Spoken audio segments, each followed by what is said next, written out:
السلام علیکم ورحمۃ اللہ وبرکاتہ ان الحمد للہ نحمده ونستعینه ونستغفره ونعوذ باللہ من شرور انفسنا ومن سیئات اعمالنا من يهده الله فلا مضل له ومن يضلل فلا هادي له واشهد ان لا اله الا الله وحده لا شريك له واشهد ان محمدا عبده ورسوله اما بعد فان خير الحديث كتاب الله وخير الهدي هدي محمد صلى الله عليه وسلم وشر الأمور محدثاتها وكل محدثة بدعة وكل بدعة ضلالة وكل ضلالة في النار۔ محترم حاضرین، سامعین و سامعات، ناظرین و ناظرات، کتاب الطہارہ کے اس درس میں ہم آپ تمام حضرات کا خیر مقدم کرتے ہیں اور اللہ سبحانہ و تعالیٰ سے یہ دعا کرتے ہیں کہ وہ ہم سب کے مل بیٹھنے کو قبول فرمائے، علم دین، علم نافع سیکھنے، اس کے مطابق عمل کرنے، اس کی دعوت عام کرنے اور اس راستے میں آنے والی مصیبتوں کے اوپر اللہ سبحانہ و تعالی ہم سب کو عمل کرنے کی توفیق نصیب فرمائے۔ محترم حاضرین، یہ دین کا علم ہے جس کو سیکھنا اور جس کا جاننا ہر مسلمان کے لیے ضروری ہے۔ بحیثیت دین، جس راستے کے اوپر چل کر کے ہم اللہ سبحانہ و تعالیٰ کی عبادت کرتے ہیں اور جس کے لیے اللہ تعالیٰ نے ہمیں پیدا کیا ہے، اس کے جو طریقے ہیں وہ جاننا ہمارے لیے ضروری ہے۔ لہذا اللہ کا شکر اور اس کا احسان ہے کہ اس زمانے میں علم کے وسائل کو اللہ سبحانہ و تعالیٰ نے آسان کر دیا۔ اگر یہ آسان طریقے نہ ہوتے تو علم کون سیکھتا؟ آج کل کے اس بھیڑ بھاڑ والی دنیا میں جہاں انسان کو اپنے لیے وقت نہیں ہے، وہاں علم دین کو سیکھنے کے لیے کون وقت نکالتا، کون وقت لگاتا؟ لوگ سفر کر کے ہزاروں کلومیٹر چل کر کے علم سیکھنے کے لیے جایا کرتے تھے۔ اب علم جب لوگوں کے گھروں تک خود بخود پہنچ رہا ہے تو اس کا یہ عالم ہے کہ اس کو سیکھنے کے لیے بہت قلیل لوگ ایسے ہوتے ہیں جو اپنے قیمتی اوقات نکالتے ہیں۔ ایسی صورت میں مبارکباد کے مستحق ہیں وہ لوگ، وہ مرد و خواتین جو اپنے قیمتی اوقات کو نکال کر اللہ سبحانہ و تعالیٰ کے اس پیغام کو سیکھنے اور اس کے جاننے اور دلیل کے بنیاد پر اللہ تعالیٰ کی عبادت کرنے کی کوشش کرتے ہیں۔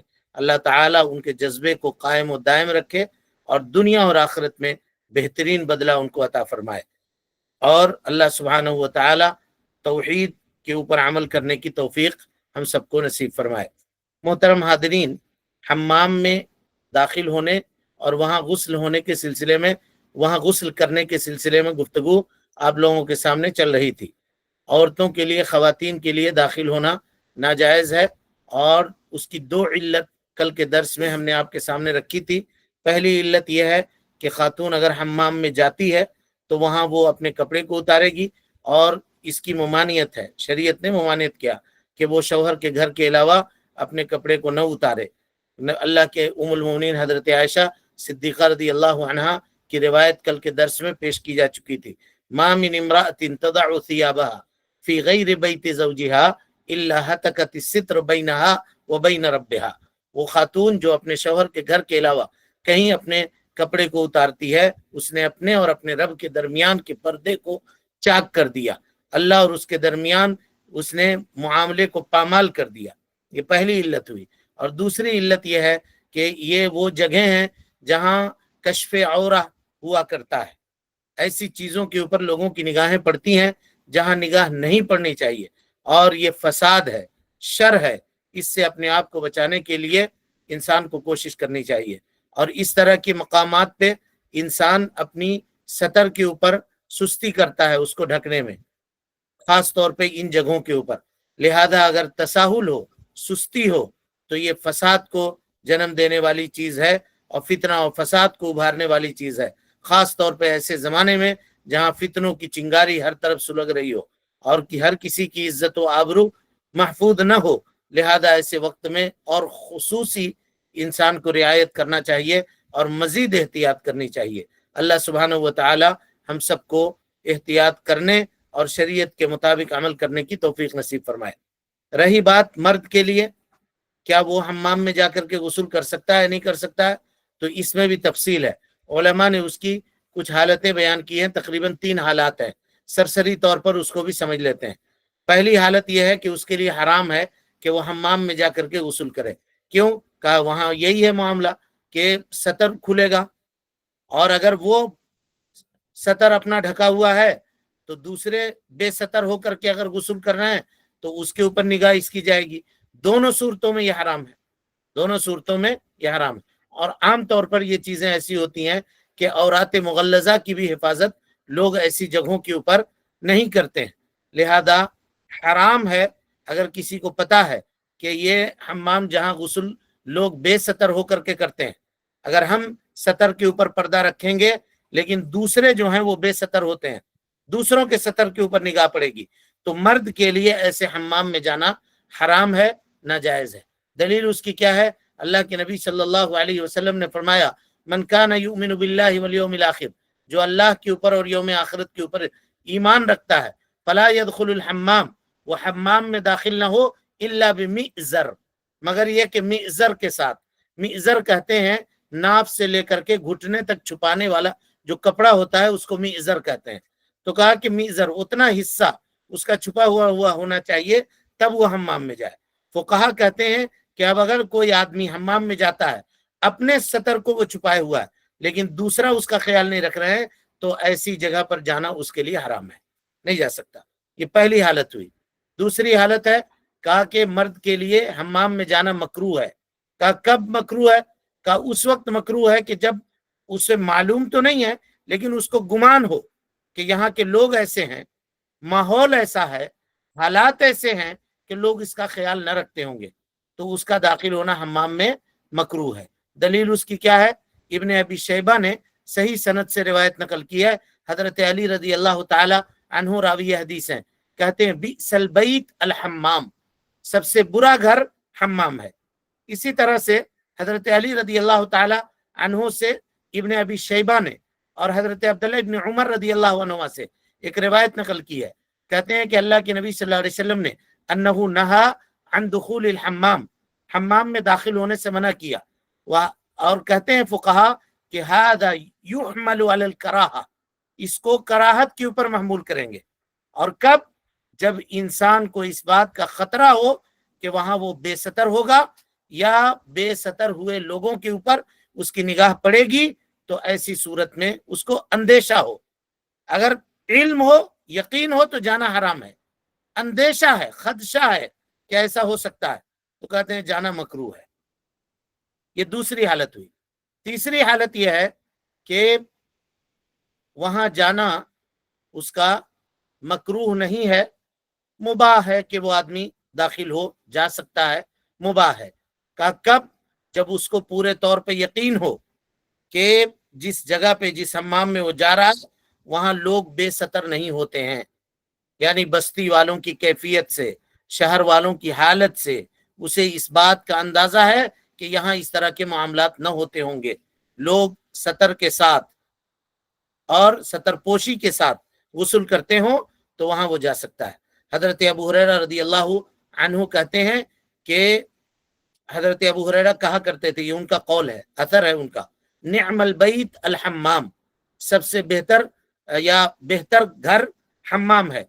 کا یذهب الدرن، آدمی کے میل کچیل کو نکال دیتی ہے، وَيُذَكَّرُ بِالنَّارِ، اور اس کو دیکھ کر کے آدمی آگ کو یاد کرتا ہے۔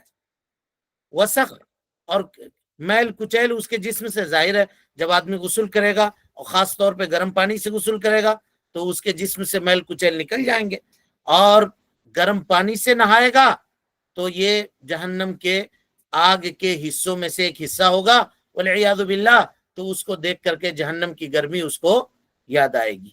تو کہا کہ یہ مباح ہے۔ کب مباح ہے اس کے لیے؟ کہا اس وقت مباح ہے جب اس کو یقین ہو کہ وہ جس حمام میں جا رہا ہے وہاں اس طرح کے برائی نہ ہوتے ہوں، سطر کے پوشی کے ساتھ لوگ غسل کرتے ہوں، تو ایسی جگہ پر وہ جا سکتا ہے۔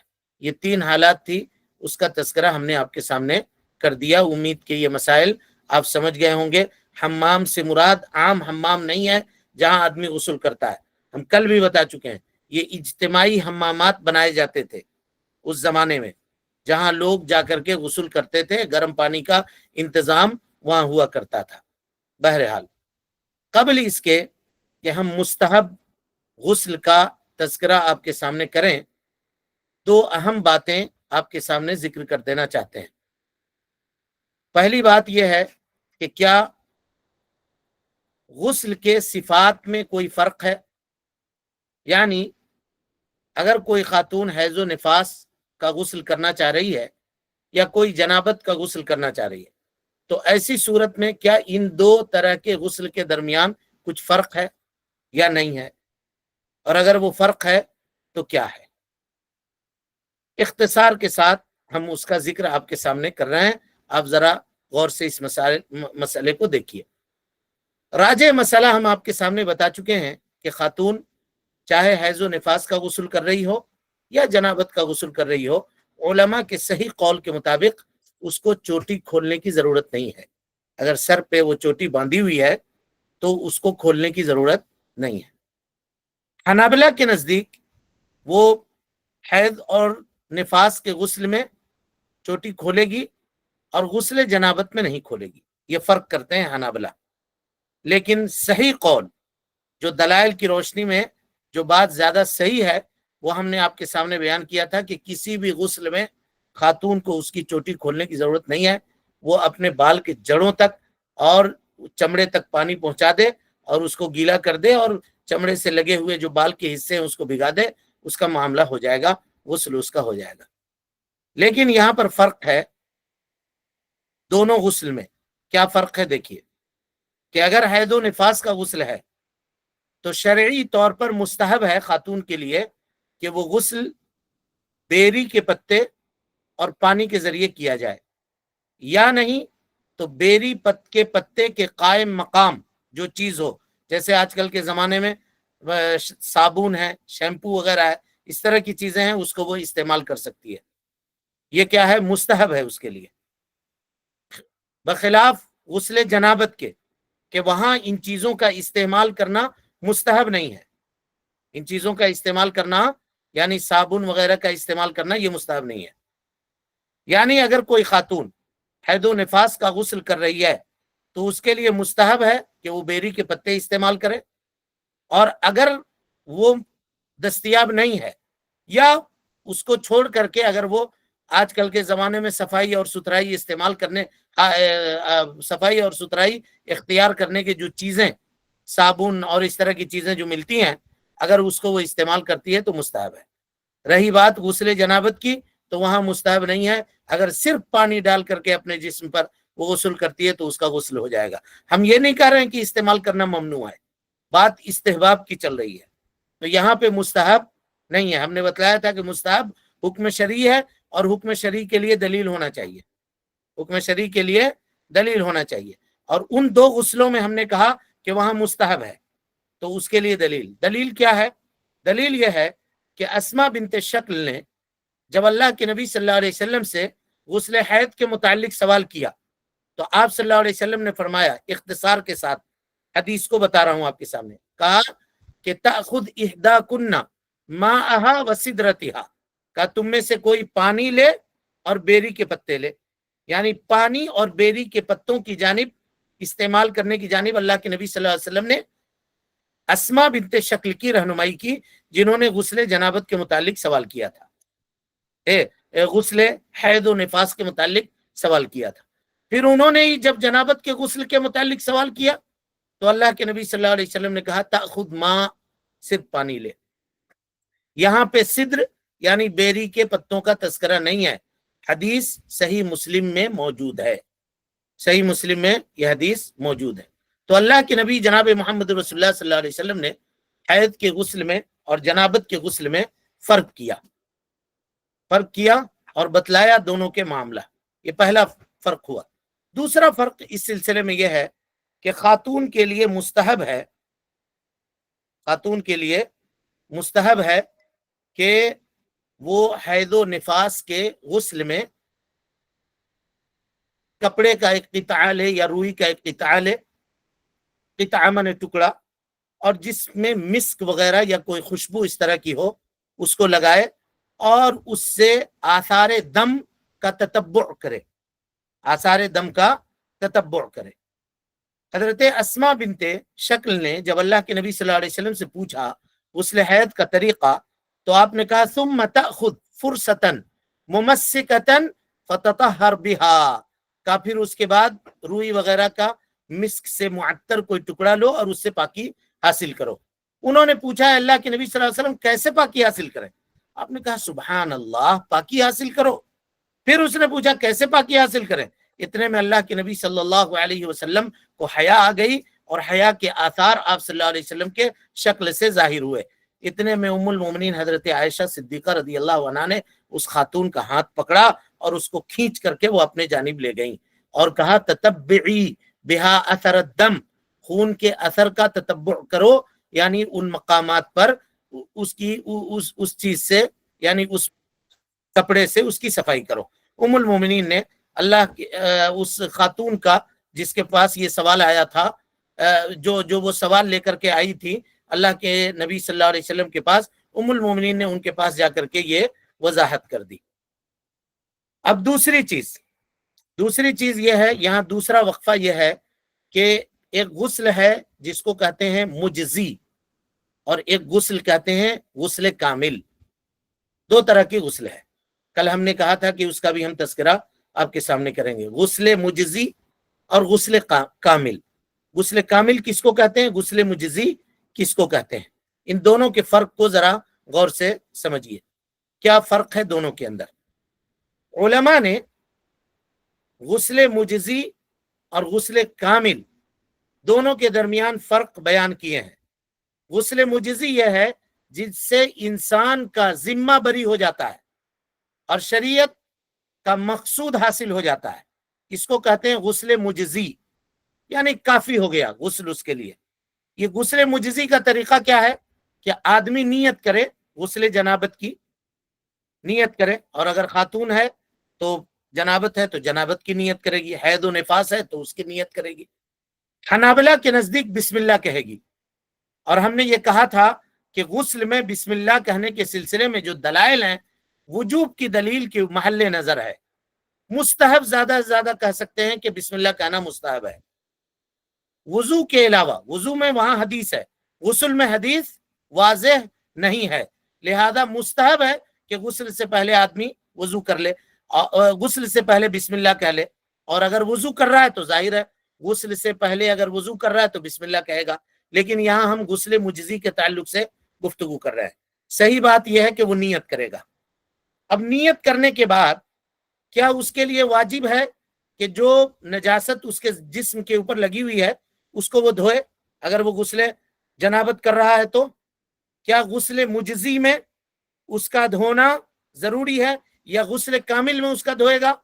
تو ہم یہ کہیں گے کہ یہ نجاست جو اس کے جسم کے اوپر لگی ہوئی ہے، اگر یہ جسم پر وصول ماء کو، یعنی پانی کو پہنچنے سے روکنے والی ہے، یہ نجاست، یعنی نجاست لگنے کے بعد اس مقام کے اوپر نجاست سوکھ گیا ہے، تو سوکھنے کی وجہ سے پانی وغیرہ جسم کے اوپر پہنچ نہیں سکتا، تو ایسی صورت میں واجب ہے کہ پہلے نجاست کے اس حصے کو صاف کیا جائے تاکہ پانی وہاں تک پہنچے۔ لیکن اگر وہ چیز سوکھا نہیں ہے تو پھر اس کو الگ سے دھونے کی ضرورت نہیں ہے، آدمی غسل کر لے، یہ کافی ہو جائے گا۔ یہ غسل مجزی ہے، یہ غسل مجزی ہے۔ رہی بات اگر آدمی سو کر کے بیدار ہو رہا ہے تو اس کے اوپر واجب ہے کہ وہ اپنے دونوں ہتھیلیوں کو دھوئے، جیسا کہ اس سے پہلے آپ کے سامنے بات ہو چکی ہے۔ لیکن اگر نیند سے بیدار نہیں ہے تو اس کے اوپر واجب نہیں ہے۔ کلی کرنا، ناک میں پانی ڈالنا حنابلہ کے نزدیک واجب ہے، لیکن اس کے واجب ہونے کی جو دلیل ہے وہ محل نظر ہے۔ ہم نے کہا تھا احوط یہ ہے، احتیاط کا تقاضا یہ ہے کہ انسان جب غسل کرے تو کلی بھی کر لے، ناک میں پانی بھی ڈال لے، کیونکہ اللہ کے نبی صلی اللہ علیہ وسلم کی یہ سنت ہے۔ رہی بات یہ کہنا کہ واجب ہے اور اگر کوئی آدمی اس کو چھوڑ دے تو اس کا غسل ہی نہیں ہوگا، یہ بات صحیح نہیں ہے۔ اس کے بعد اپنے سر کو دھوئے اور سر کے جڑوں تک پانی کو پہنچائے ایک مرتبہ، اور سر اگر دھوئے گا تو ظاہر کان کو بھی دھونا ہے، لأن الأذنین من الرأس، اس سے پہلے آپ پڑھ چکے ہیں، کان کو بھی دھونا ہے، اور کان کے ظاہری حصے کو اور باطنی حصے کو دھونا ہے، کان کے اندر پانی داخل نہیں کرنا ہے۔ ظاہری اور باطنی حصے کو، دونوں حصوں کو، اوپر اور اندر کا جو حصہ ہے جس کو مسح کرتے ہیں آپ، ان دونوں کو دھونا ہے، اور کان کے سوراخ میں پانی داخل کرنے کی ضرورت نہیں ہے۔ اس کے بعد وہ پورے جسم کے اوپر پانی بہائے گا۔ اگر یہ ہو گیا اتنا تو غسل مجزی اس کا ہو گیا، اور اس کا ذمہ انشاءاللہ بری ہو گیا، اس کا ذمہ بری ہو گیا۔ اب کوئی آدمی کہے کہ جہاں سنت ہے نبی صلی اللہ علیہ وسلم کی اس طرح سے غسل کرنا، اور آپ نے ایسے ایسے غسل کیا ہے، تو آپ پھر مجزی اور اس کا کیوں یہ بتلا رہے ہیں؟ فرق کاہے کو کر رہے ہیں؟ کیوں بتلا رہے ہیں؟ آدمی کو چاہیے کہ وہ غسل کرے۔ کبھی کبھی ایسا ہو سکتا ہے ایمرجنسی میں کہ آدمی کو اس طریقے سے غسل کرنے کا موقع نہ ملے۔ مثال کے طور پہ کوئی آدمی جنوبی ہوا، سویا رات کو، اٹھا تو فجر کی جماعت کی اقامت بالکل ہونے والی تھی، اب جماعت چھوٹ جائے گی، جماعت پکڑنا اس کے اوپر واجب ہے۔ فقاہت یہ ہے کہ آدمی جلدی سے غسل کرے تاکہ وہ جماعت کو جا کر کے پکڑے۔ اب یہاں سنتوں کا خیال رکھے گا یا وہ فرض کو؟ اب یہاں تزاحم ہوا، تزاحم مانے ٹکراؤ، فرض میں اور سنت میں یہ معاملہ ہے۔ اب ایسی صورت میں مقدم کس کو کرے گا؟ اب وہ پہلے وضو کر رہا ہے اور اس کے بعد تمام چیزوں کو جس طرح سے غسل ہے ویسا کرنے کی کوشش کر رہا ہے، تب تک فجر کی نماز اس کی چلی جائے گی۔ تو ایسی صورت میں کیا کرے؟ وہ فوراً غسل کرے، سر کے اوپر پانی بہائے، اعضائے جسم کو بھگائے، اور بھگانے کے بعد وہ نکل کر کے جائے، فجر کی جماعت پکڑنے کی کوشش کرے۔ یہ اس وجہ سے فقہا اس کو بیان کرتے ہیں۔ لہذا کوئی یہ نہ سمجھے کہ دیکھیے آپ ایسا کر رہے ہیں کہ سنت کو چھوڑ بھی سکتا ہے، یہ بھی کر سکتا ہے، نہیں، بلکہ یہاں پہ تزاحم ہے، تزاحم مانے ٹکراؤ۔ تو ایسی صورت میں غسل مجزی کر کے اگر آدمی واجب چیز کو پکڑنے کی کوشش کرے، کیونکہ وقت اس کے پاس نہیں ہے کہ تمام سنتوں کے اوپر وہ عمل کر سکے، تو فرض اور واجب جب ایک جگہ جمع ہوا تو سنت کے اوپر یہ چیزیں مقدم ہوں گی۔ ایسی صورت میں وہ آدمی غسل مجزی کر کے نماز ادا کر لے۔ اس کے بعد ہے غسل کامل۔ غسل کامل، اور غسل کامل کا طریقہ کیا ہے اس کو غور سے دیکھیے۔ اس کا طریقہ یہ ہے کہ آدمی نیت کرے جس چیز کی وہ غسل کرنا چاہ رہا ہے، بسم اللہ پڑھے، اور اس کے بعد اپنے دونوں ہاتھوں کو دھوئے، اور پھر اس کے بعد اس کے جسم کے اوپر جو نجاست لگی ہوئی ہے اس نجاست کے حصے کو دھوئے۔ دھونے کے بعد اپنے دونوں ہاتھوں کو یا تو مٹی ہے تو مٹی سے، دیوار ہے تو دیوار میں رگڑ کر کے، اگر وہ نہیں ہے تو صابن ہے سامنے، صابن سے یا ہینڈ واش سے دونوں ہاتھوں کو دھوئے۔ اس کے بعد کلی کرے، ناک میں پانی ڈالے، اس کے بعد اپنے چہرے کو دھوئے، اپنے دونوں ہاتھوں کو دھوئے یعنی وضو کرے، اور پھر اپنے سر کا کبھی ہو سکے تو مسح کر لے، کبھی نہ بھی کرے، چھوڑ دے، جیسا کہ بیان آپ کے سامنے ہو چکا ہے۔ کبھی چاہے تو پاؤں کو دھو لے، کبھی نہ بھی دھوئے۔ پھر اس کے بعد پانی لے اور دائیں جانب ڈالے، پھر پانی لے چلو میں، پھر بائیں جانب ڈالے، پھر پانی لے دونوں ہاتھوں میں اور اپنے سر کے بیچ میں ڈالے، ٹھیک ہے؟ اس طرح سے 3 مرتبہ کرے، اس طرح سے 3 مرتبہ کرے۔ پھر ایک چلو پانی لے اور اس کو سر کے اوپر ڈال کر کے اپنے انگلیوں سے سر کے بالوں کا اور سر کا جو اندرونی حصہ ہے بالوں کے جڑوں کو تر کرنے کی کوشش کرے۔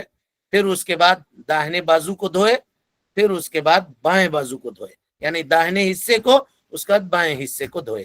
اور کبھی کبھی وضو جب کرے تو ہم بتا چکے ہیں سر کا مسح نہ کرے، کبھی پاؤں کو دھونا مؤخر کر دے بعد میں دھوئے، تو یہ غسل کامل ہے۔ اگر یہ انسان کر لیتا ہے تو وہ سنت اور فرض دونوں کو اکٹھا کر لیتا ہے۔ امید کہ یہ باتیں آپ سمجھ گئے ہوں گے۔ اب ایک سوال یہ پیدا ہوتا ہے کہ آج کل کے زمانے میں شاور ہے، لوگ شاور سے غسل کرتے ہیں، تو کیا وہاں یہ کر سکتے ہیں؟ بولے بالکل کر سکتے ہیں، شاور میں بھی آپ کر سکتے ہیں۔ پہلے آپ نل کھول کر کے اس طرح کر لیں، سنت کے اوپر اگر عمل کرنا چاہتے ہیں تو ایسا کر لیں، چاہے مرد ہو چاہے عورت ہو۔ ایک مرتبہ پانی لے کر کے اپنے دائیں حصے، سر کے دائیں حصے کی طرف ڈال لے، ایک مرتبہ پھر پانی لے، یا شاور ہی سے پانی لے کر کے ذرا سا کنارے کھڑے ہو کر کے بائیں ڈال لے، پھر پانی لے کر کے سر کے اوپر ڈال لے، ہے نا؟ پھر کلی کرے، ناک، کلی اور ناک میں پانی ڈالے، چہرہ دھو لے، اس کے بعد ہاتھوں کو دھو لے، دونوں ہاتھوں کو اسی پانی سے، جھرنے کے شاور کے اسی پانی سے جو گر رہا ہے، پھر اس ہاتھ کو دھو لے، اور اس کے بعد دھڑ کے ایک حصے کو پہلے بھگا دے، پھر دوسرے حصے کو پہلے بعد میں بھگائے، پہلے دائیں حصے کو پہلے بائیں حصے کو، پھر اس کے درمیان میں کھڑے ہو کر کے اپنے پورے جسم کے اوپر پانی بہا لے۔ یہ طریقہ اس میں بھی کیا جا سکتا ہے۔ جیسے وضو میں ہے، پہلے لوگ لوٹا لے کر کے بیٹھتے تھے کہ لوٹے کو اپنے بائیں جانب رکھنا ہے اور بائیں ہاتھ سے دائیں ہاتھ کے اوپر پانی گرانا ہے، تو اب وہ مسئلہ ہی نہیں رہا، سامنے ہے نل، اس کو کھولتے ہیں اور بیٹھ کر کے وضو کر لیتے ہیں، چاہے وہ واش بیسن پہ وضو کریں یا مسجد کے وضو خانے میں وضو کریں۔ اور جہاں لوٹے وغیرہ کا معاملہ ہے تو پھر اسی طرح سے وہ وضو کرے گا جو طریقہ ہے۔ سمجھ گئے؟ اللہ سبحانہ و تعالی ہم سب کو دین کی سمجھ اور اس کی فقاہت حاصل کرنے کی توفیق سے نوازے۔ اس کے بعد مصنف رحمت اللہ علیہ کہتے ہیں فصل فی الاغسال المستحبہ، وہ غسل جو مستحب ہے ان کا بیان۔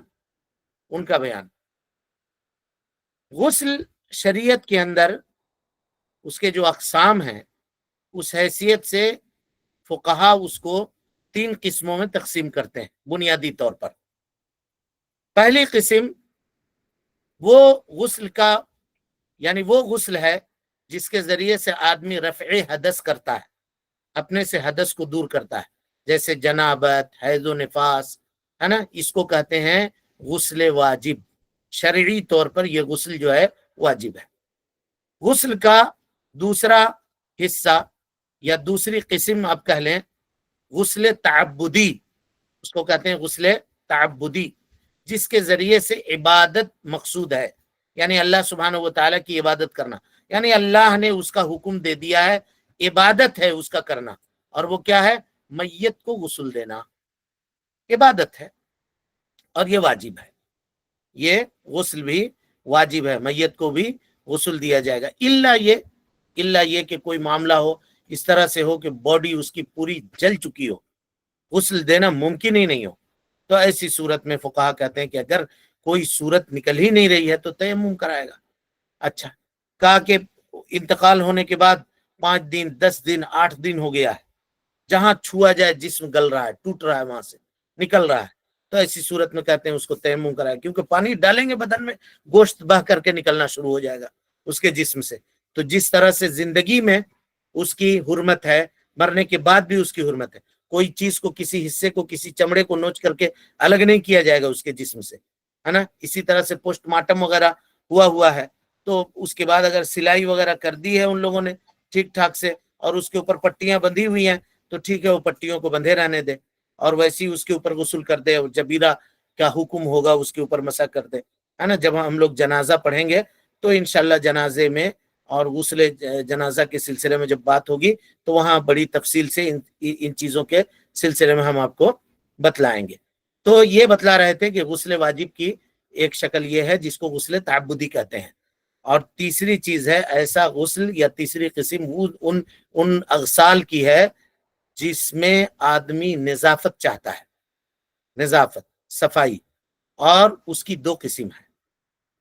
وہ غسل جس سے مقصود نظافت ہے، صفائی حاصل کرنا، اس کی 2 قسم ہے۔ پہلی قسم وہ غسل جو مستحب ہے، اور مستحب کون سا غسل ہے؟ کہ جس کے کرنے کے اوپر شریعت میں دلیل موجود ہے، اور دوسری غسل مباح ہے جس میں نظافت مطلوب ہوتا ہے۔ اور اسی کے سلسلے میں وہ حدیث ہے کہ ایک شخص آئے حضرت علی بن ابی طالب رضی اللہ تعالیٰ عنہ کے پاس، اور انہوں نے کہا کہ کب غسل کرے آدمی؟ تو کہا کہ اگر تو چاہے تو ہر روز، کل یومن ان شئتا، ہر روز اگر تو چاہے تو غسل کرے، اس میں کوئی حرج کی بات نہیں ہے، حدیث آئے گی آپ کے سامنے۔ تو اس کو ہم کہیں گے غسل مباح، اس کو غسل مباح کہیں گے، سمجھ گئے؟ تو اب یہاں غسل کی 3 قسم ہوئی، ایک غسل جو واجب ہے، دوسرے، اور واجب کی بھی 2 قسم ہم نے کہا، ایک تعبدی ہے، اور تیسری قسم کی 2 قسم ہے۔ پھر تیسری قسم جو نظافت کے لیے کی جاتی ہے، صفائی ستھرائی کے لیے کی جاتی ہے، اس کی 2 قسم، ایک مستحب ہے، ایک مباح ہے، ایک مستحب ہے اور ایک مباح ہے۔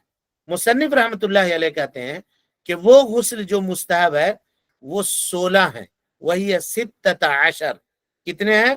16 ہیں، اور 16 میں سے کون کون ہے؟ انشاءاللہ کل کے درس میں ہم اس کی وضاحت کریں گے۔ اللہ سبحانہ و تعالیٰ سے دعا ہے کہ وہ ہم سب کو حسن عمل کی توفیق دے، ہم سب کی اصلاح فرمائے، نیکیوں کو قبول کرے، سیئات سے درگزر فرمائے، جب تک زندہ رکھے دین اسلام پہ زندہ رکھے، اور جب اٹھائے ایمان پہ اٹھائے۔ آمین۔ اقول قولی هذا واستغفر الله لي ولكم ولسائر المسلمين من كل ذنب وخطيئة فاستغفروه انه كان للأوابين غفورا۔